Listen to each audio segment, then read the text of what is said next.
So hello everyone, क्या हाल चाल। स्वागत है तुम सभी का तुम्हारे अपने यूट्यूब चैनल आज क्लासेस पे। एंड आज लेकर आए हैं क्लास 12th बायोलॉजी के बहुत ही important subjective questions and answer, जो कि कई बार बोर्ड एग्जाम में आपको देखने को मिल चुके हैं। एंड इस साल इनके आने के चांसेस बहुत ही ज्यादा है। तो वीडियो अच्छा लगे तो वीडियो को लाइक कर देना, चैनल को सब्सक्राइब कर देना, ताकि तुम्हारी भी तैयारी बूस्ट हो सके।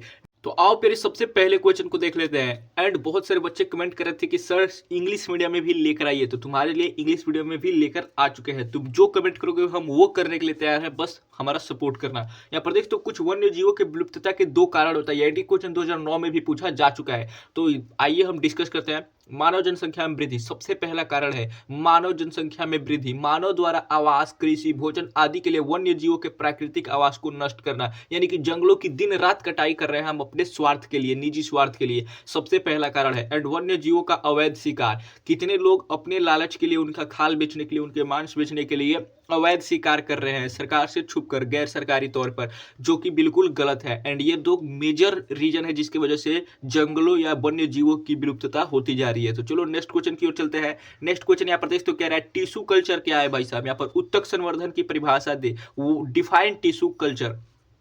पादप उत्तक संवर्धन एक तकनीक है। ये क्या है? उत्तक संवर्धन क्या है? एक तकनीक है पेड़ पौधों में, जिसमें प्रयोगशाला में पौधों के किसी भाग से रोगाणु मुक्त बाह्य संवर्धन माध्यम में कई पौधों को तैयार किया जाता है। एक हम कल्चर बनाते हैं, एक ऐसा माहौल तैयार करते हैं जिसके अंदर किसी भी पेड़ के एक भाग से बहुत सारे रोग मुक्त एंड उन्नत क्वालिटी के पेड़ का निर्माण करते हैं हम।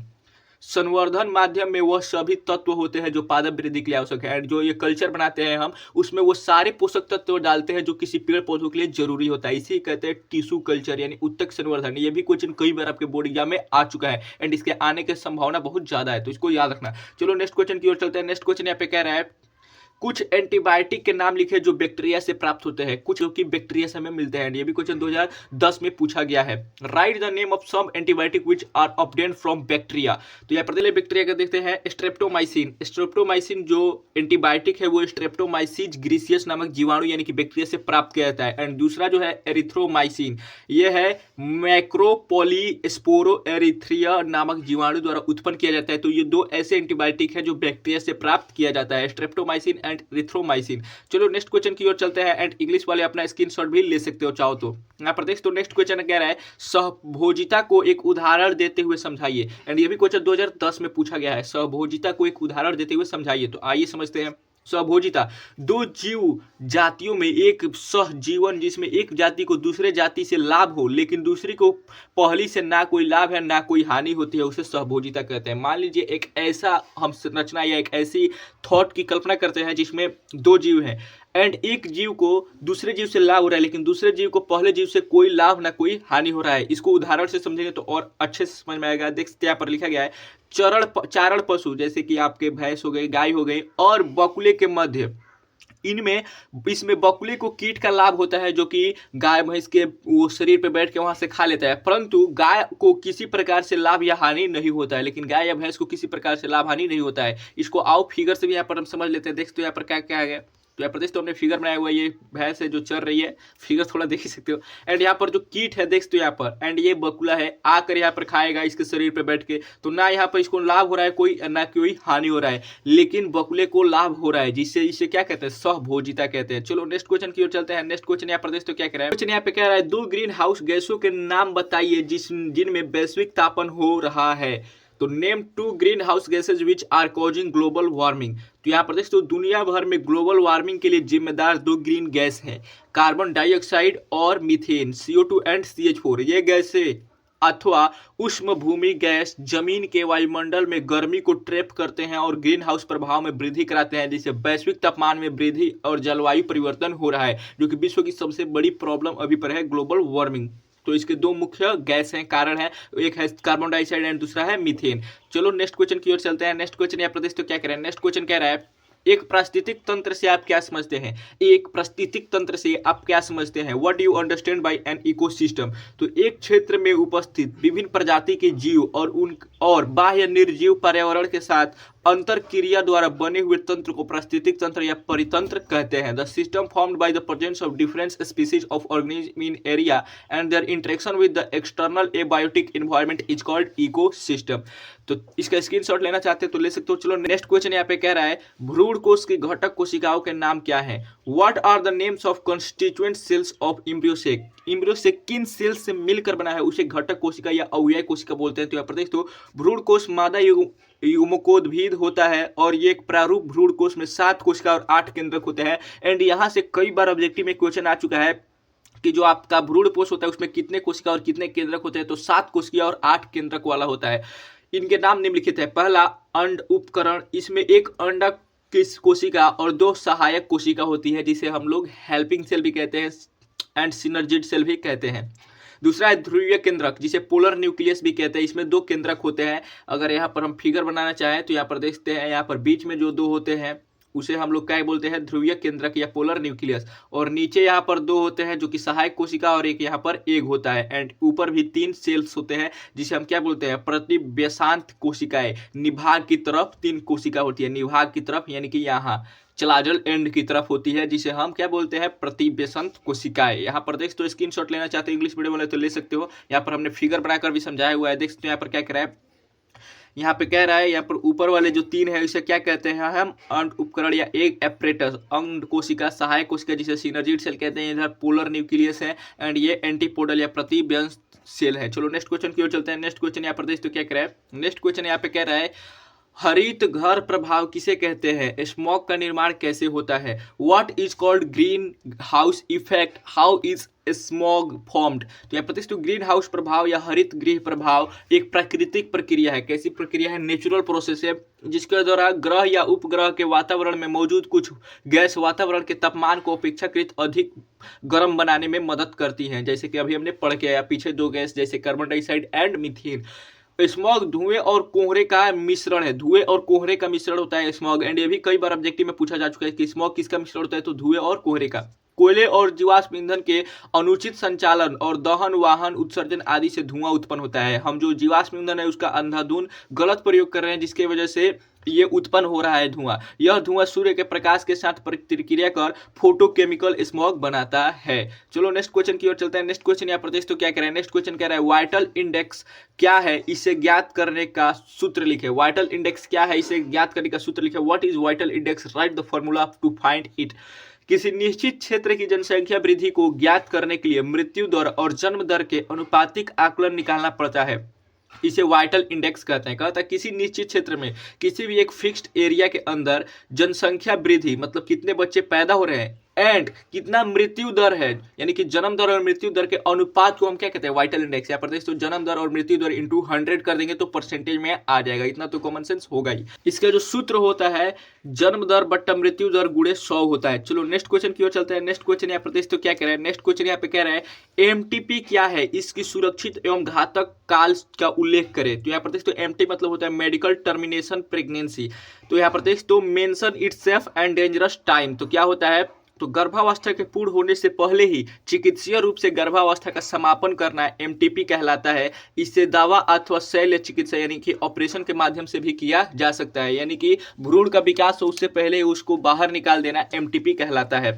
एंड एमटीपी का सुरक्षित काल 12 सप्ताह यानी कि 3 माह तक होता है। उसके बाद आप चाहकर भी बच्चे को बाहर निकाल नहीं सकते हैं। और इसके बाद 6 माह तक समय असुरक्षित काल माना जाता है, इसमें यानी कि किसी की जान जाने की भी खतरा होती है। तो 12 सप्ताह तक सेफ होता है। ये भी क्वेश्चन कई बार आपके ऑब्जेक्टिव में आ चुका है कि मेडिकल टर्मिनेशन ऑफ प्रेगनेंसी कब तक सुरक्षित होता है, तो 12 सप्ताह तक। चलो नेक्स्ट क्वेश्चन की ओर चलते हैं। नेक्स्ट क्वेश्चन यहाँ पर देख तो क्या रहा है, what is agarose used for. Agarose का प्रयोग किस काम में किया जाता है, तो एगारोज का प्रयोग जेल इलेक्ट्रोफोरेसिस में किया जाता है। इसका इस्तेमाल आइसक्रीम को गाढ़ा करने में किया जाता है। इसका इस्तेमाल सौंदर्य प्रसाधन में किया जाता है यानी कि ब्यूटी प्रोडक्ट बनाने में। एगारोज को लाल शैवाल यानी समुद्री खरपतवार जेलेडियम ग्रेसलेरिया से प्राप्त होता है, यानी कि प्रदेश तो बहुत ही इंपॉर्टेंट है। ये भी कई बार पूछा जा चुका है कि एगारोज कहाँ से प्राप्त किया जाता है, तो लाल शैवाल जैसे जेलेडियम एंड ग्रोसेलिया से प्राप्त किया जाता है। चलो नेक्स्ट क्वेश्चन की ओर चलते हैं। नेक्स्ट क्वेश्चन यहाँ प्रदेश तो क्या कह रहा है, नेक्स्ट क्वेश्चन यहाँ पे कह रहा है विभिन्न प्रकार के आरएनए के नाम बताए, विभिन्न प्रकार के आरएनए के नाम बताए। तो आरएनए 3 प्रकार का होता है, याद रखना। Name the different types of RNA. पहला एमआरएनए, जिसे संदेश वाहक भी कहा जाता है। डीएनए से सूचना राइबोसोम तक ले जाता है कौन? एमआरएनए। नाम से ही समझ में आ जाएगा, एम मतलब मैसेंजर आरएनए, एम मतलब मैसेंजर आरएनए जो मैसेज का ट्रांसफर करे।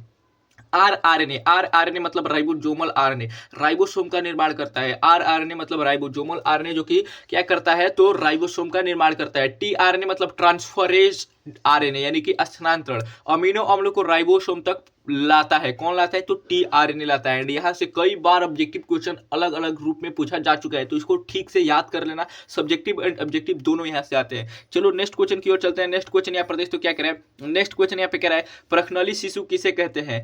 What is called test tube baby? Test tube baby जिसे आईबीएस जाना जाता है। प्रखनली शिशु में शुक्राणु और अंडे का निषेचन प्रयोगशाला परिस्थितियों में इन विट्रो कराया जाता है। इन विट्रो मतलब होता है लेब के अंदर, प्रयोगशाला के अंदर कराया जाता है। तथा भ्रूण को 16 अथवा 32 अवस्था में गर्भ में अथवा अंडवाहिनी में प्रत्यारोपित किया जाता है। अलग अलग आप सेल स्टेज पढ़े होंगे, 8 cell stage, 16 cell stage, 32 cell stage, जैसे ग्रेस्टुला, ब्लास्टुला, ऐसे आप शब्द पढ़े होंगे तीसरे चैप्टर में आप क्लास 12 के। तो वहीं से ये 16 या 32 अवस्था में प्रत्यारोपित किया जाता है आपके गर्भ में। एंड यह एक सहायक जनन तकनीक है। तो चलो नेक्स्ट क्वेश्चन की ओर चलते हैं। नेक्स्ट क्वेश्चन यहाँ प्रदेश तो क्या? अंतः प्रजनन क्या है? अंतः प्रजनन क्या है? What is inbreeding? इनब्रीडिंग क्या है? एक ही प्रजाति के जीव जिनके पूर्वज एक ही हो, उनके मध्य 5 से 6 पीढ़ी तक जनन करवाना अंतः जनन कहलाता है। एंड ऐसे करने से जो गुणवत्ता होती है वो धीरे धीरे घट जाती है। इनब्रीडिंग अगर 5 से 6 पीढ़ी तक आप कराते हैं तो उसकी गुणवत्ता घट जाती है। जैसे कोई गाय है जो अभी पहली पीढ़ी में है, तो वो अगर 10 लीटर दूध दे रही है और 5 से 6 बार तक अंतः प्रजनन कराया जाए तो उसका दूध घट के 3 से 4 लीटर तक हो जाएगा 5वीं पीढ़ी तक। इसीलिए इसमें क्या होता है? गुण उसकी कमी आ जाती है। इस प्रक्रिया के प्रजाति के गुण कई पीढ़ी तक बने रहते हैं। इस प्रक्रिया में से अवांछित गुण बाहर कर दिए जाते हैं। इस प्रक्रिया का दोष जनन अवसादन है। चलो नेक्स्ट क्वेश्चन की ओर चलते हैं। एंड नेक्स्ट क्वेश्चन यहाँ पर तो क्या कह रहा है? नेक्स्ट क्वेश्चन यहाँ पे कह रहा है जीन उत्परिवर्तन से आप क्या समझते हैं? जैव प्रक्रम विकास में इसकी क्या भूमिका है? What do you understand by gene mutation? What is the role in biological evolution? तो याद रखना जीन म्यूटेशन बहुत ही इंपॉर्टेंट कदम है। जिस दिन इसमें हम लोग पूर्णता हासिल कर लेंगे तो आप जो जेनेटिक रोग के बारे में पढ़ते हैं जो कि कभी ठीक नहीं होते हैं, दीर्घकालिक, अगर एक बार आपके परिवार में किसी को हो गया तो पीढ़ी दर पीढ़ी चलते रहते हैं, वैसे रोगों को भी ठीक किया जा सकता है। डीएनए में अचानक से आने वाले परिवर्तन को जीन उत्परिवर्तन कहते हैं। इसकी खोज ह्यूगो डी ब्रीज ने की थी। इस उत्परिवर्तन का कारक उत्परिवर्तक होते हैं जो भौतिक, रासायनिक और जैविक हो सकते हैं। जैव विकास में उत्परिवर्तन नई प्रजाति के विकास के लिए आवश्यक है। नई प्रजाति के विकास के लिए जीन में म्यूटेशन होना आवश्यक है, तभी नई नई प्रकार की प्रजातियां उत्पन्न होंगी। ओजोन छिद्र से आप क्या अभिप्राय है? ओजोन क्षय का मुख्य कारण बताएं। क्या है मुख्य कारण? क्या है? तो ओजोन छिद्र यह समताप मंडल में ओजोन की परत को कमी को संदर्भित करता है। तो यहीं से सबसे पहला क्वेश्चन पूछा जाता है कि ओजोन परत पाया जाता है तो समताप मंडल में। याद रखना ओजोन का सूत्र क्या होता है? O3। क्या होता है? O3। एंड यहाँ प्रदेश तो इस समय तापमान की वृद्धि होती है क्योंकि सौर विकिरण पृथ्वी की सतह पर बिना किसी बाधा के फिल्टर के पहुंचता है। जो ओजोन होता है वो पराबैंगनी किरणें जो कि सूर्य से निकलती है उनको रोकता है, लेकिन जब से ओजोन में छिद्र हो गया है वो पराबैंगनी किरणें डायरेक्ट हमारे अर्थ पर आती है बिना किसी बाधा के। इसी वजह से लोगों को चर्म रोग बहुत ज्यादा हो रहे हैं एंड ये सबसे बड़ा कारण है। इसको नहीं रोका गया तो बहुत सारे लोगों को चर्म रोग जो कि अभी भी हो रहा है और ज्यादा तीव्र से होने लगेगा। एंड यहाँ पर देख तो ओजोन छिद्र की कमी रेफ्रिजरेटर एवं एयर कंडीशनर द्वारा छोड़े गए रसायन के कारण होता है जिसे CFC क्लोरोफ्लोरोकार्बन कहा जाता है। जो भी फ्रिज लाते हैं आप, AC जिसे लाते हैं आप लोग, उसके अंदर से जो केमिकल्स जो गैस निकलते हैं जिसे हम क्लोरोफ्लोरोकार्बन कहते हैं वो सबसे बड़ा जिम्मेदार है ओजोन परत में छिद्र के। इसीलिए अब जो नए प्रकार के AC एंड रेफ्रिजरेटर आ रहे हैं उनमें कोशिश किया जा रहा है कि ये गैस ना पाया जाए। आप जितने भी परफ्यूम लगाते हैं उन परफ्यूम में भी क्या पाया जाता है? क्लोरोफ्लोरोकार्बन। इसी वजह से ओजोन परत में छिद्र हो रहा है। तो चलो नेक्स्ट क्वेश्चन की ओर चलते हैं। नेक्स्ट क्वेश्चन यहाँ प्रदेश तो क्या करें? नेक्स्ट क्वेश्चन यहाँ पे कह रहा है अंतरजात प्रतिरक्षा पर प्रकाश डाले। अंतरजात प्रतिरक्षा पर प्रकाश डाले ऐसी प्रतिरक्षा जो जन्म लेने से उपस्थित हो और अंतरजात प्रतिरक्षा कहते हैं। यह 4 प्रकार की होती है। मतलब कि आप गर्भावस्था से ही जो माँ की इम्यून सिस्टम होती है वो आपके अंदर आती है, उसी इम्यून सिस्टम को कहा जाता है अंतरजात प्रतिरक्षा। शारीरिक बाधा त्वचा, श्लेष्म आदि, कायिक बाधा लार, HCl आदि, एंड यहाँ पर कोशिकीय रोग जैसे श्वेत रक्त कोशिका, साइटोकिनिन यानी कि इंटरफेरॉन।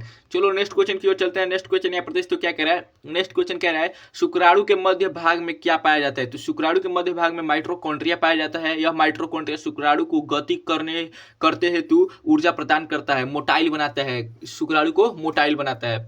एंड ये भी क्वेश्चन 2016 में पूछा गया है। चलो नेक्स्ट क्वेश्चन की ओर चलते हैं। एंड नेक्स्ट क्वेश्चन यहाँ पर तो ये 5 नंबर में पूछा जाता है आपसे, कई बार बोर्ड एग्जाम में आपके आ चुका है, तो इसको ध्यान देना है। शुक्राणु का नामांकित चित्र बनाए, शुक्राणु का नामांकित चित्र बनाए। तो सबसे ऊपर जो टोपीनुमा संरचना होती है उसे हम कहते हैं एक्रोसोम, जो कि टोपीनुमा संरचना निकली होती है उसे एक्रोसोम कहा जाता है। बीच में जो होता है उसे कहते हैं केंद्रक। क्या बोला जाता है, केंद्रक। उसके ठीक जिसे नेक भी कहा जाता है, गर्दन वाला भाग जहां पर क्या पाया जाता है, मध्य खंड, जिसमें पाया जाता है माइटोकॉन्ड्रिया, माइटोकॉन्ड्रिया। एंड सबसे नीचे होता है पूंछ यानी कि टेल होता है। एंड ये क्वेश्चन कई बार आपके बोर्ड एग्जाम में आ चुका है कि शुक्राणु का एक नामांकित चित्र बनाइए, उसके बारे में व्याख्या करिए। तो व्याख्या आप कर सकते हैं आसानी से।